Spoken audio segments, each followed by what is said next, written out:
Pemirsa, penyidik Kejaksaan Agung menetapkan Febri Adriansyah sebagai tersangka dalam kasus dugaan tindak pidana pencucian uang terkait proyek pembangkit listrik tenaga uap PT Perusahaan Listrik Negara yang sempat memicu blackout. Mantan Jampitsus itu pun langsung ditahan pada Jumat malam. Penyidik Kejaksaan Agung menetapkan Febri Adriansyah sebagai tersangka dalam kasus dugaan tindak pidana pencucian uang terkait proyek pembangkit listrik tenaga uap PT Perusahaan Listrik Negara yang sempat memicu blackout. Ex-Jampitsus itu langsung ditahan pada Jumat malam 24 Juli. Penasihat hukum Febri Adriansyah, Febri Diansyah, menjelaskan awalnya Febri diperkara sebagai saksi.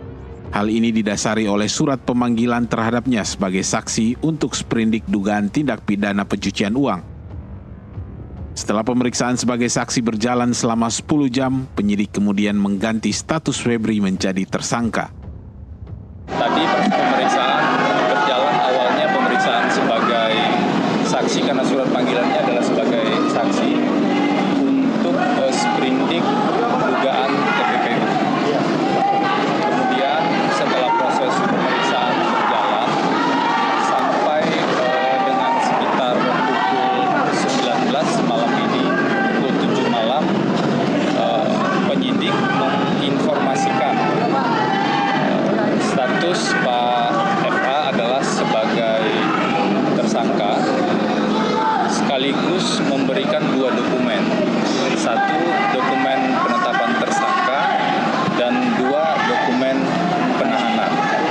Jadi pukul 7 tadi kami menerima 2 dokumen dari penyidik, yaitu 1 dokumen penetapan tersangka, yang kedua dokumen penahanan. Setelah itu proses pemeriksaan tersangka dilakukan. Selama proses pemeriksaan dari pukul 2 sampai dengan tadi, Pak Eva menjelaskan semua yang ia ketahui. Ia menjelaskan menjawab pertanyaan-pertanyaan dari penyidik sesuai yang ia ketahui, karena memang sejak awal sebagaimana yang disampaikan juga pada kami dan pada penyidik, Pak FA bersikap kooperatif dan sangat menghormati kredibilitas institusional dan fungsi penegakan hukum. Jaksa Agung Muda Bidang Pengawasan sekaligus Koordinator Tim 9 Rudi Margono mengkonfirmasi status Febri sebagai tersangka atas dugaan kasus TPPU yang dilakukan oleh penyelenggara negara dalam jabatannya sebagai jaksa atau pejabat struktural. Febri akan ditahan selama 20 hari ke depan di rumah tahanan KPK.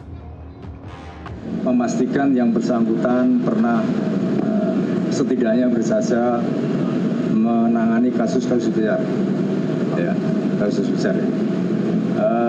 Kami memandang perlu untuk pelindungan yang bersangkutan juga, untuk proses akuntabilitas, transparansi, dan kita sinergi dengan KPK juga, oleh karenanya untuk menjamin proses kedepannya dan yang bersangkutan mohon maaf mungkin lebih nyaman karena yang bersangkutan banyak menangani kasus besar, kita ketahui. Itulah salah satu pertimbangannya kenapa di sana. Rudi menilai penahanan Febri di rutan KPK dilakukan demi keamanan, mengingat sebagai ex-Jampitsus, Febri pernah menangani kasus-kasus besar sebelumnya. Rudi juga menyoroti bahwa ini merupakan bentuk sinergi Kejaksaan Agung dengan KPK. Meskipun telah ditahan, Rudi menegaskan asas praduga tak bersalah masih berlaku pada kasus Febri. Dari Jakarta, tim jurnalis NTV melaporkan.